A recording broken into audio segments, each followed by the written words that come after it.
আমার একটা ভবিষ্যৎ আছে, আমার সংসার যেহেতু আমার হাতে নেই, আমার একটা ভবিষ্যৎ আছে না। বিচ্ছেদের পর আদালতে ডিভোর্সের মামলায় হাজির হয়ে এক মা স্পষ্ট ভাষায় জানালেন, এ বাচ্চা আমি চাই না, আমার ভবিষ্যৎ নষ্ট হয়ে যাবে। মায়ের এমন বক্তব্যে মুহূর্তে স্তব্ধ হয়ে যান আদালতে উপস্থিত বিচারক সহ সংশ্লিষ্ট সবাই।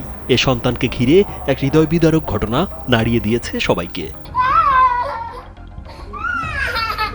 ময়মনসিংহ জেলার একটি পরিবারের পারিবারিক কলহের জেরে স্বামী স্ত্রীর বিচ্ছেদের ঘটনাটি ঘটে। তাদের প্রথম সন্তানের বয়স তখন 4 বছর। বিচ্ছেদের আগেই জন্ম নেয় আরেকটি সন্তান, যার বয়স মাত্র 90 দিন। বিচ্ছেদের পর সন্তানের হেফাজত নিয়ে আদালতে হাজির হন মা। আদালতে নবজাতক সন্তানকে নিজের কাছে রাখতে তিনি অপারগতা প্রকাশ করেন। তিনি জানান, এ সন্তান নিলে তার ভবিষ্যৎ নষ্ট হয়ে যাবে। তিনি নিজের জীবন গড়তে চান, নতুন করে শুরু করতে চান সবকিছু। তাই এই সন্তানের বিষয়ে তিনি আর কিছু জানেন না। মায়ের বক্তব্য শুনে স্তব্ধ হয়ে যায় আদালত। থাক মধ্যে না পাপা, আমার দেয় বিষয় না না না, 2 মাস হইতাম না, আমার একটা ভবিষ্যৎ আছে, আমার সংসার যেহেতু আমার হাতে নেই, আমার একটা ভবিষ্যৎ আছে না। আদালত ও জেলা লিগ্যাল এইড অফিসার বারবার অন্তত 2 বছর পর্যন্ত শিশুটিকে মায়ের কাছে রাখার অনুরোধ জানালেও মা সোজাসাপটা বলেন, এই সন্তানের বিষয়ে তিনি কিছুই জানেন না।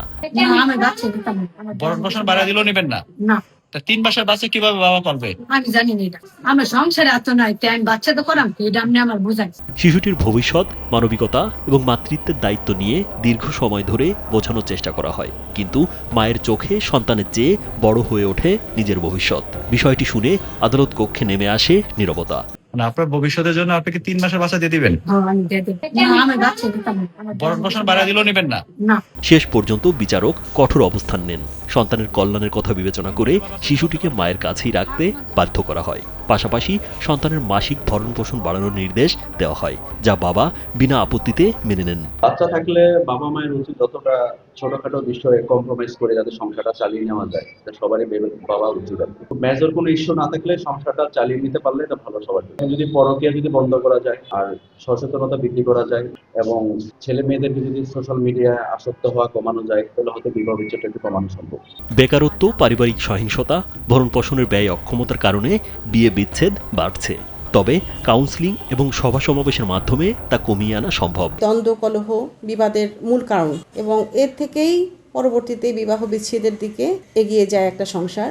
তো এই সকল বিষয়গুলো মীমাংসার ক্ষেত্রে আমরা কাউন্সেলিং করে থাকি, উঠান বৈঠকের মাধ্যমে, সভা, সেমিনার, সচেতনতা বৃদ্ধিতে আমরা এভাবে কাজ করছি। সম্পর্কে বিশ্বস্ত না থাকে সেক্ষেত্রে, অথবা যদি তাদের মধ্যে কোনো অভাব অনটন বা সামাজিক কোনো দ্বন্দ্ব সৃষ্টি হয়, সেক্ষেত্রে আমরা দেখতে পাই যে দাম্পত্য কলহের মাধ্যমে সেটা সম্পর্ক চ্যুতি ঘটে, যার ক্ষতি ভুগতে হয় যে সন্তানদের। এবং সামাজিক যোগাযোগ মাধ্যমে যে ব্যবহারের ক্ষেত্রেও এটা আমাদের অবশ্যই নিজের নৈতিকতার বিষয়টা গুরুত্ব দেওয়া উচিত। রাজীব বিশ্বাস, কালবেলা।